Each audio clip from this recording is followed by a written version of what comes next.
সত্যেন্দ্রনাথ দত্তের একটা কবিতা দিয়ে আজকে অনুষ্ঠানটা শুরু করি। মানে কবিতার নাম হচ্ছে অধম ও উত্তম। কুকুর আসিয়া এমন কামড় দিল পথিকের পায়ে, কামড়ের চোটে 20 দাঁত ফুটে বিষ লেগে গেল তাই। একটা সিম্পল জীবন আমরা লিড করছিলাম, হঠাৎ করে একটা কেস চলে এলো। কোথা থেকে এলো, কি বৃত্তান্ত, কারা করলো, কি বৃত্তান্ত কিছুই জানি না আমরা, বাট চলে এলো, কামড়ে দিল। সমাজে বিভিন্ন জায়গা থেকে আমরা কামড় খাচ্ছি, আমরা শিক্ষক সমাজ, কোনো না কোনো জায়গা থেকে কিন্তু কামড়টা আমাদের জন্য থাকছেই। এবং এই কামড় কেমন বিভিন্ন রূপে আমাদের কাছে আসছে। কখনো জগ ছুঁড়ে মারছে, কখনো অভিভাবকরা আসছে অভিযোগ জানাতে, মাস্টারদের বিভিন্ন রকম ভাবে হেনস্থা করছে। সমাজের বিভিন্ন হেনস্থার শিকার আমরা, আর এখন ডিজিটাল হেনস্থার শিকার আমরা। ডিজিটাল কামড় পড়ছে আমাদের পায়ে।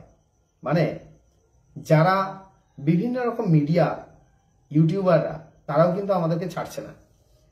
সত্যি না জেনে আমাদের উপরে বিভিন্ন ঘাত প্রতিঘাত, মানে আমাদের উপর দিয়ে রোলার চালিয়ে দিচ্ছে। তো কবিতাটা আমি পুরো শোনাবো আপনাদের। ঘরে ফিরে এসে রাত্রে বেচারা ভীষণ ব্যথায় জাগে। গরিব স্কুল মাস্টার, যেরকম পুরোনো দিনে বলা হতো। তো অভিযোগ জানানোর জায়গা নেই, আমাদের অথরিটি, আমাদের পাওয়ার খুব কম। তো সেই জন্যে এসে বেচারা রাত্রেবেলা খুব কষ্ট পাচ্ছে। মেয়েটি তারই সাথে হয় জাগে শিয়রে রাগে। এই মেয়েটি, এটা কে? আমাদের আত্মীয় স্বজন, বন্ধু বান্ধব, যারা আমাদেরকে ভালোবাসে। মেনলি তারাই, যারা আমাদেরকে মেন্টাল সাপোর্ট দেয়। কিছু হবে না, স্থির থাক, যোগ্যতরা, বা অনেক কথা বলে যে ঠিক আছে হয়েছে, কিন্তু যারা আসলেই কোনো দোষ করেনি তাদের কোনোদিন কোনো কিছু হতে পারে না। এরপর মেয়ে তো কষ্ট হচ্ছে, আত্মীয় স্বজন তো কষ্ট হচ্ছে, পরিবারের লোক। সে বলছে বাপের সে বলে ভৎসনা ছলে কপালে রাখিয়া হাত। কারণ এই মানুষগুলো কিন্তু আমাদের ওপরে চেয়ে বেঁচে থাকে। সুতরাং বলছে বাপের সে বলে ভৎসনা ছলে কপালে রাখিয়া হাত, তুমি কেন বাবা ছেড়ে দিলে তারে, তোমার কি নেই দাঁত? ঠিকই তো, তোমাকে যে কামড়েছে তুমি নির্দোষ, তাহলে তুমি কেন কামড়ালে না? তোমার কি দাঁত নেই? দাঁত আছে আমাদের। দাঁতের সাথে সাথে আমাদের শিক্ষাটাও আছে। আমরা সমাজের মেরুদণ্ড। সুতরাং কেউ আমাদেরকে যদি আক্রমণ করে, আমরা প্রত্যুত্তরে আক্রমণ করতে পারি না। আমাদের বিবেক, আমাদের বুদ্ধি, আমাদের শিক্ষা এই জায়গাগুলোতে আটকায়। তার পরের লাইন, কষ্টে হাসিয়া আর্ত কহিল তুই রে হাসালি মোরে, দাঁত আছে বলে কুকুরের পায়ে ধ্বংসী কেমন করে। ঠিকই তো, আমাদের এথিক্স, আমাদের শিক্ষা, আমাদের সামাজিক সম্মান, আমাদের সামাজিক শিক্ষা, আমাদের সবকিছু আটকায়। আমরা এখনো কোর্টের আদেশের অপেক্ষায় বসে আছি। আমরা জানি যে দেশের আইন কানুন বলে কিছু হয়, কোনো কিছু মিথ্যে রটিয়ে কোনোদিন কোনো কিছু হয় না। তাই আমরা সত্যের অপেক্ষায় বসে আছি, এবং আজ বসে আছি, কালও বসে থাকবো। ততদিন পর্যন্ত বসে থাকবো যতদিন না পর্যন্ত আমাদের সঠিক রায় আমাদের কাছে এসে পৌঁছায়। কুকুরের কাজ কুকুর করেছে, কামড় দিয়েছে পায়ে, তা বলে কুকুরে কামড়ানো কিরে মানুষের শোভা পায়।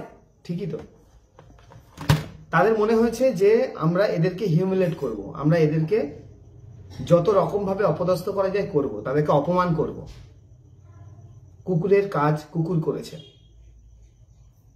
কিন্তু আমরা প্রতিবাদ তো করতে পারি, কামড়াতে না পারি, ফোঁস তো করতে পারি। আমরা বিভিন্ন জায়গায় যারা আমাদের বিরুদ্ধে আঙুল তুলবে, আমরা তাদের বিরুদ্ধে অন্তত আঙুল তো তুলতে পারি। তাদের যে ভুল হচ্ছে সেই ভুলটা তো সংশোধন করতে পারি।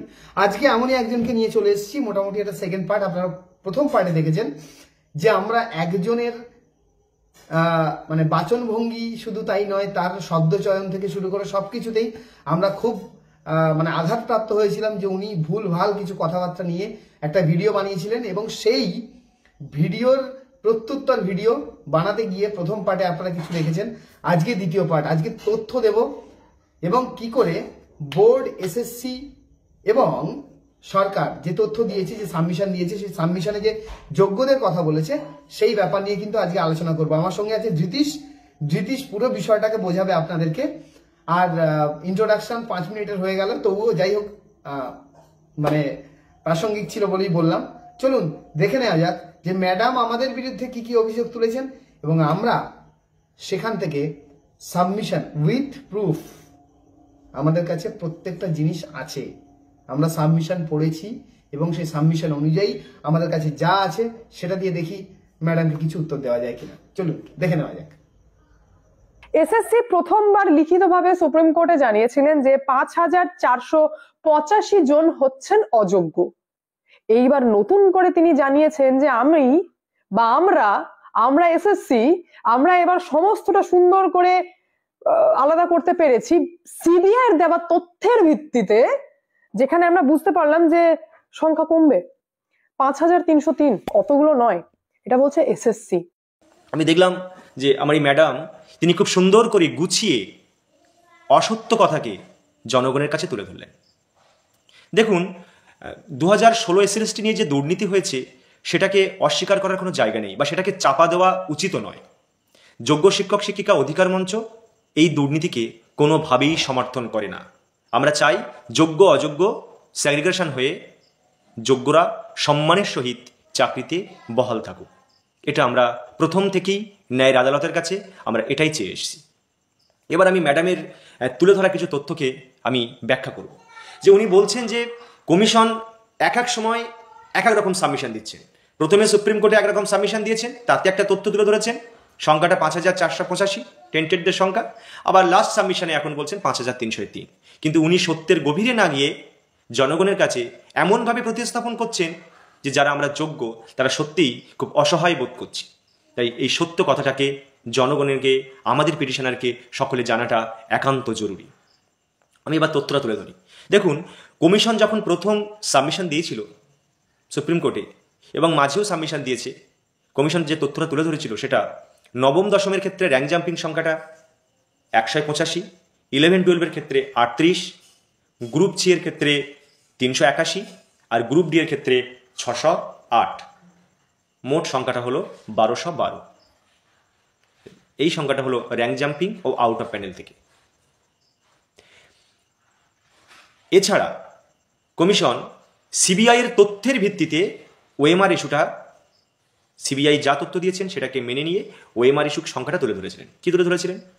নবম দশমের ক্ষেত্রে সংখ্যাটা হলো 808 যারা রেকমেন্ডেশন পেয়েছেন।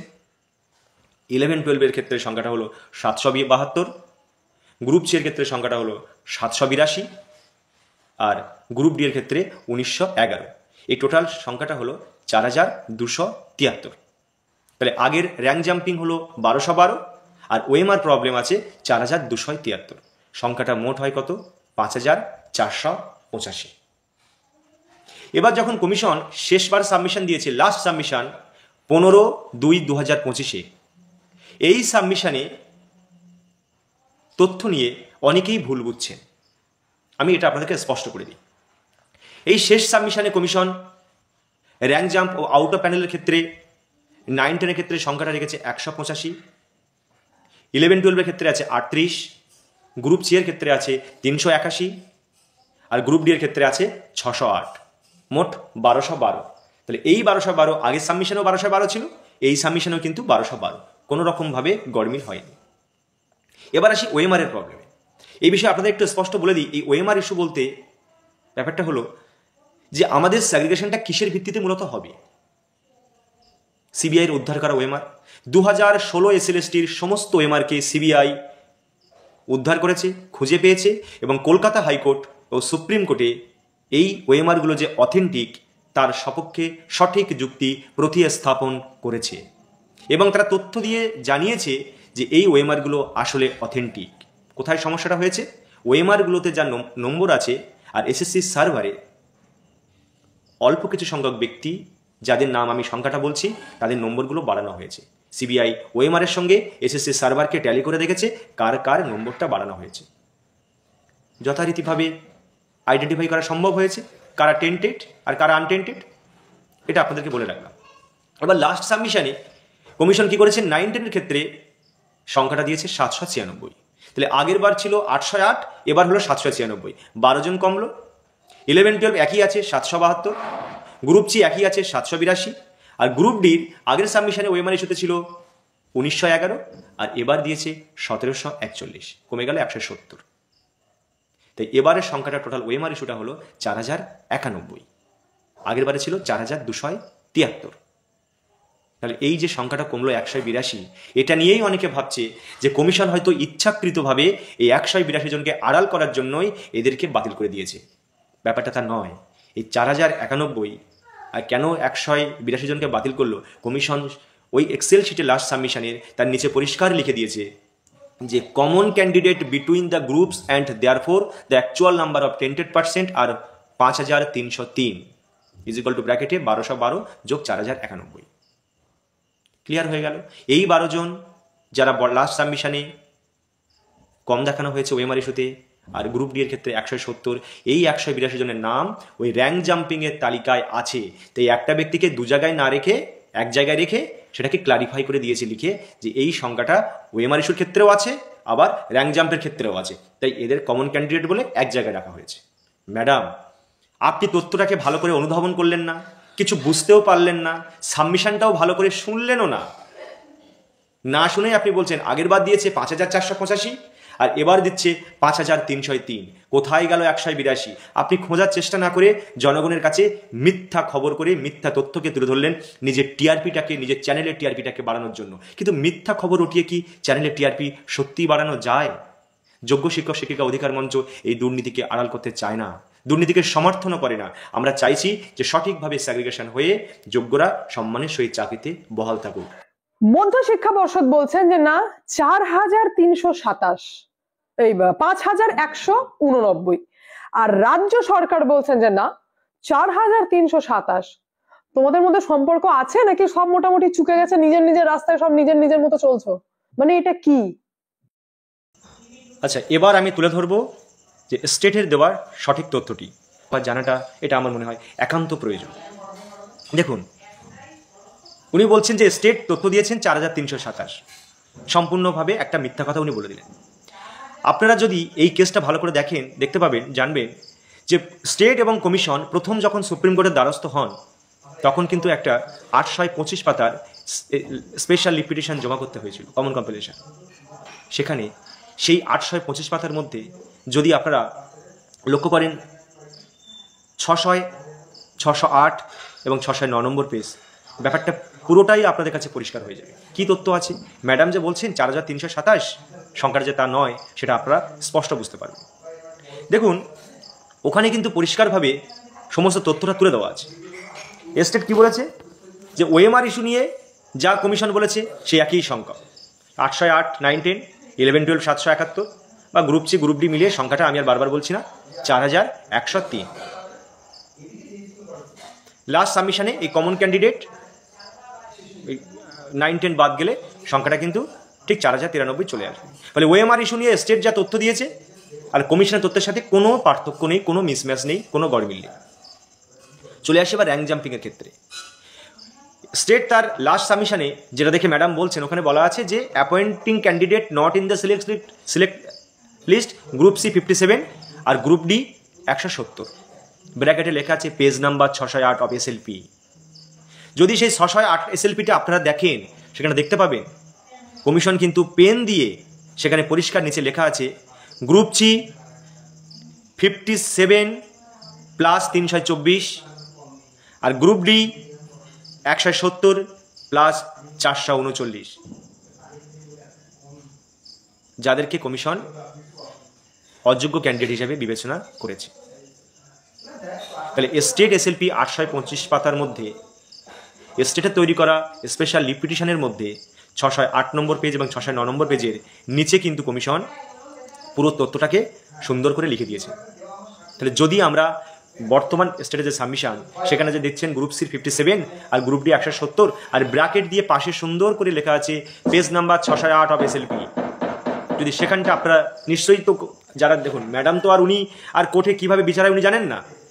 আপনারা দেখবেন বারবার পেজ নাম্বার বলা হয় আর পেজ নাম্বারটা বিচারপতি তিনি তার ফাইল থেকে পেজ নাম্বারটা দেখে নেন। এবং সেখানে কিন্তু পরিষ্কারভাবে 608 নম্বর পেজটা যদি বের করা হয়, সেখানে কিন্তু লেখা আছে এই গ্রুপ সির ক্ষেত্রে 381 আর গ্রুপ ডির ক্ষেত্রে 609 যারা র্যাঙ্ক জাম্পিং এবং আউট অফ প্যানেল থেকে নিযুক্ত হয়েছে। তাহলে এই তথ্যটা যোগ করে নিলে স্টেট এবং কমিশনের তথ্যগত কোনো গড়মিল নেই, এবং কমিশন তার লাস্ট সাবমিশনে এই সঠিক তথ্যটা, যারা নিয়োগ অথরিটি 12 গভর্নিং বডি, তারা কিন্তু এই সমস্তটাই সঠিকভাবে মেনশন করে তুলে ধরেছে। এই স্টেট কিন্তু নতুন করে আর কোনো এসএলপি দেয়নি। ওই প্রথমে 825 পাতার এসএলপি আর পরবর্তীতে একটা ছোটো 5 পাতার সাবমিশন দিয়েছিল। সেই 5 পাতার সাবমিশন দেখে ম্যাডাম না বুঝে, ওই যে ব্র্যাকেটে লেখা আছে পেজ নাম্বার 608, সেটাও উনি না বুঝে উনি সম্পূর্ণভাবে মিথ্যাচার করে যাচ্ছেন। তাই এই মিথ্যাচারের বিরুদ্ধে সঠিক তথ্যটা তুলে ধরার জন্য যোগ্য শিক্ষক শিক্ষক অধিকার মঞ্চ থেকে আমরাই আপনাদের কাছে এগিয়ে আসছি। জনগণ সঠিক তথ্যটা জানুন, আর আমাদের পিটিশনাররা আপনাদের কাছে আমাদের একান্ত অনুরোধ, আপনারা ওই তথ্যগুলোকে একবার জানুন এবং সবার কাছে তুলে ধরুন। তোমাদের মধ্যে সম্পর্ক আছে নাকি সব মোটামুটি চুকে গেছে, নিজের নিজের রাস্তায় সব নিজের নিজের মতো চলছো? মানে এটা কি? দেখুন, আমি এই মুহূর্তে তুলে ধরবো যে বোর্ড অর্থাৎ মধ্যশিক্ষা পর্ষদ এবং কমিশনের মধ্যে তথ্যগত কোনো গড়মিল নেই। আমি প্রথমেই বলবো নবম দশম শ্রেণীর কথা। 9-10 বোর্ড বলছে আমরা রেকমেন্ড পেয়েছি 13,056। সেই 13,056 জনকেই আমরা অ্যাপয়েন্টমেন্ট লেটার দিয়েছি। এক্সেল শিটে কলমটা লিখেছেন number of recommendation from SSC 9-10 13,056, number of appointments generated by WBBAC Madhyashiksha পর্ষদ 13,056। 11-12 ক্ষেত্রে সংখ্যাটা 5,757, তারা এসএসসির কাছ থেকে রিকমেন্ড পেয়েছে। ঠিক 5,757 জনকেই তারা অ্যাপয়েন্টমেন্ট দিয়েছে। গ্রুপ সি এর ক্ষেত্রে সংখ্যাটা 2,484 আর গ্রুপ ডি এর ক্ষেত্রে 4,547। এবার আপনাদের মনে হতে পারে যে সংখ্যাটা আসলে এত কেন, কারণ ভ্যাকান্সিতে এত ছিল না, তাহলে এত 13,056 জন বা 5,757 এত সংখ্যাটা কেন? আমি শুধু আপনাদেরকে একটু স্পষ্ট করে দিই, ভালো করে বুঝে নিন। যে দেখুন 9-10 এর ক্ষেত্রে কিন্তু টোটাল রিকমেন্ডেশন দিয়েছে কিন্তু স্কুল সার্ভিস কমিশন 13,056 জনকেই। কিভাবে? এর মধ্যে 11,425 জন হচ্ছে লিগাল বা ফাইনাল রিকমেন্ডেশন। এর সঙ্গে যোগ করুন 95 কোর্ট কেস, এর সঙ্গে যোগ করুন 185 র্যাঙ্ক জাম্পিং, আর এর সঙ্গে যোগ করুন 1351 নন জয়নিং। সংখ্যাটা টোটাল কিন্তু মিলে যাবে 13,056। ঠিক একই রকমভাবে যদি আপনারা একাদশ দ্বাদশ 11-12টাকে আপনারা ভাগ করেন, আপনারা দেখতে পাবেন যে 5,557 হচ্ছে ফাইনাল বা লিগাল রিকমেন্ডেশন, 38 হলো র্যাঙ্ক জাম্পিং, তার সঙ্গে যোগ করে নিন 158 নন জয়নিং, আর কোর্ট কেস 4টে। তাহলে সংখ্যাটা হচ্ছে 5,757। বোর্ড বলছে নবম দশমের ক্ষেত্রে 13,056 জনের তারা রেকমেন্ডেশন পেয়েছে কমিশনের কাছ থেকে, ততজনকেই তারা অ্যাপয়েন্টমেন্ট দিয়েছে। ঠিক 11-12 গ্রুপ সি গ্রুপ ডির ক্ষেত্রে সংখ্যাটা আসলে ম্যাচ। তাই এভাবে মিথ্যা কথা বলে বোর্ড এবং কমিশন এক্সেল শিটে যে সাবমিশনটা তারা মিলিয়ে দিয়েছে উপযুক্ত তথ্য দিয়ে, কিন্তু সেটার বিরুদ্ধে ম্যাডাম দয়া করে আর মিথ্যাচার করবেন না। জনগণকে ভুল বোঝানোর জন্য মিথ্যা তথ্যের উপরে ভরসা রেখে আস্থা রেখে এভাবে মিথ্যাচার করে জনগণকে ভুল বোঝাবেন। করেছিলাম যে 1 বছর ওএমআর সিট রাখার পর সরকার নাকি ইন্টেনশনালি এটাকে ডিস্ট্রয় করবে, ওটা নতুন নিয়ম। কি দরকার? তাহলে আমরা বুঝতে পারলাম যে লেজিসলেচারের কাজ হচ্ছে আইন তৈরি করা, আর এই সরকার কিন্তু সেই কাজই করছে। লেজিসলেচাররা আমাদের সরকারের আইনই তৈরি করছেন, কিন্তু আইন তৈরি করছেন দুর্নীতি ঢাকতে আইন তৈরি করছেন। আমি মিথ্যার পর মিথ্যা, একাধিক মিথ্যা কথাকে ম্যাডাম সুন্দরভাবে তুলে ধরছেন। উনি জানেন না কিভাবে বিভিন্ন স্টেট বা সেন্ট্রাল গভর্নমেন্ট একটা নিয়োগ পদ্ধতি তৈরি করেন এবং সেই নিয়োগ পদ্ধতি অনুযায়ী বা গেজেট অনুযায়ী কিভাবে পরীক্ষা নেন। উনি বলছেন যে নতুন নিয়ম তৈরি করা হয়েছে, 1 বছর ওএমআরটাকে রাখা হবে, তারপরে নাকি নষ্ট করে দেওয়া হবে। এটা কোনো নতুন নিয়ম নয় ম্যাডাম, আপনি না জেনে বুঝে কথা বলছেন। আমি প্রথমেই এই বিষয়ে আমাদের গেজেটের তথ্যটাকে তুলে ধরব। আমাদের গেজেটে বলা আছে যে preservation of written examination answer script. কি বলা আছে? The written answer script oblique OMRs of examination shall be destroyed by the commission after 1 year from the date of publication of the panel. অর্থাৎ 1 বছর পর, প্যানেল প্রকাশিত হওয়ার 1 বছর পর ওএমআরটাকে নষ্ট করা যাবে। কারণ বুঝতেই পারছেন এত ওএমআর তো রেখে দেওয়া সম্ভব নয়। এবার আমার প্রশ্ন হচ্ছে, ম্যাডাম বললেন যে এটা নাকি নতুন নিয়ম করেছেন সরকার দুর্নীতিটাকে ঢাকার জন্য। একটা এক্সাম্পল তুলে ধরবো।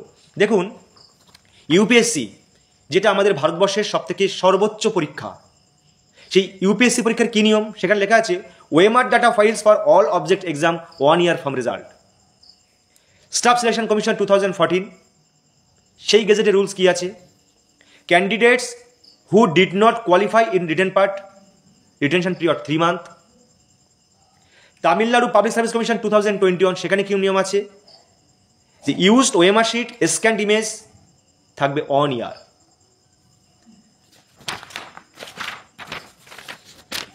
Manipur public service commission 2016 answer book বা শিট রাখার সেখানে কি নিয়ম আছে 6 months after declaration of the result. Jammu and Kashmir public service commission 2020 সেখানে কি নিয়ম আছে answer books answer scripts OMR sheet of candidate question paper বলা হচ্ছে 6 months from the written examination for 45 days of display of marksheets on the commission's website which ever is later. তার মানে 1 বছর রাখার নিয়ম এটা শুধুমাত্র এই সরকার করেছে তা নয়, বা এই সরকার যে ইচ্ছাকৃতভাবে ওএমআরগুলোকে নষ্ট করে দিয়ে সবাইকে দুর্নীতি করে চাকরি দেবে এই অভিপ্রায় নয়। এটা একটা পরীক্ষার নিয়োগ করতে গেলে তার নিয়োগের পদ্ধতি, যেটা শুধু ওয়েস্ট বেঙ্গল সরকার নয়, আমি কয়েকটা মাত্র উদাহরণ দিলাম, প্রত্যেকটা সরকারকে একটা গেজেট তৈরি করতে হয় এবং সেই গেজেটের নিয়ম মেনে সবাইকে নিয়োগ করতে হয়। যদি কেউ সেই নিয়োগের বা সেই নিয়মের মধ্যে কেউ দুর্নীতি করে ফেলে সে দায় সম্পূর্ণ সরকারের, বা যে সরকার করবে সেই সরকারের, যে রাজ্য করবে সেই রাজ্যের। এর দায় কিন্তু কোনোভাবেই যোগ্য ক্যান্ডিডেটদের উপরে পড়তে পারে না। আপনার এই পুরো ভিডিওতে আমি এক জায়গায় আপনার সঙ্গে সহমত, সেটা হচ্ছে সরকার সব জানতো। অবশ্যই এটা হয়তো আমিও আপনার সঙ্গে সহমত যে সরকার সব জানতো, কিন্তু জেনে শুনেও চুপ করে থাকাটা সরকারের অন্যায় হয়েছে। আর সরকার চাইলে যোগ্যদের অনেক আগেই বাঁচিয়ে নিতে পারত হয়তো, এবং এই যে খেলাটা খেলেছে এই খেলার জন্য যোগ্যরা আজকে রাস্তায় নেমে গেছে। কিন্তু এই সঙ্গে এটাও আপনাকে মানতে হবে, এখন যে সিচুয়েশনে এসে দাঁড়িয়েছে সেই সিচুয়েশনে সেগ্রিগেশন সম্ভব। সিবিআই এর তথ্য এবং সরকার সেই তথ্য মেনে নিয়েছে, এসএসসি সেই তথ্য মেনে নিয়েছে, বোর্ড মেনে নিয়েছে, সবাই মেনে নিয়েছে সেই তথ্য, এবং সেই তথ্যের ভিত্তিতেই কিন্তু সেগ্রিগেশন সম্ভব। যদিও আপনি এটা হয়তো মানেন না, কারণ আপনার যেটা দরকার সেটা হলো ভিউ। যদি আপনি মেনে নেন তাহলে আপনার ভিউয়ার্সরা আর আপনার ভিডিও দেখবে না। তো যাই হোক, আশা করি আপনি আপনার উত্তর পেয়ে গেছেন, এবং আমি প্রত্যেকটা উত্তর প্রত্যেককে দিয়ে আপনাকে দেয়ালাম। আশা করি আপনি ভিডিওটা দেখে পরের বার যদি কোনো ভিডিও বানান তাহলে হয়তো ঠিকঠাক ভিডিও বানাবেন। ভালো লাগলো আপনার ভিডিও দেখে যে আপনি স্বচ্ছ বলেন না, আপনি সবসময় ঘোলা জলেই মাছ ধরতে ব্যস্ত থাকেন। ভালো থাকবেন, সুস্থ থাকবেন, আবার কোনো ভিডিওতে দেখা হবে।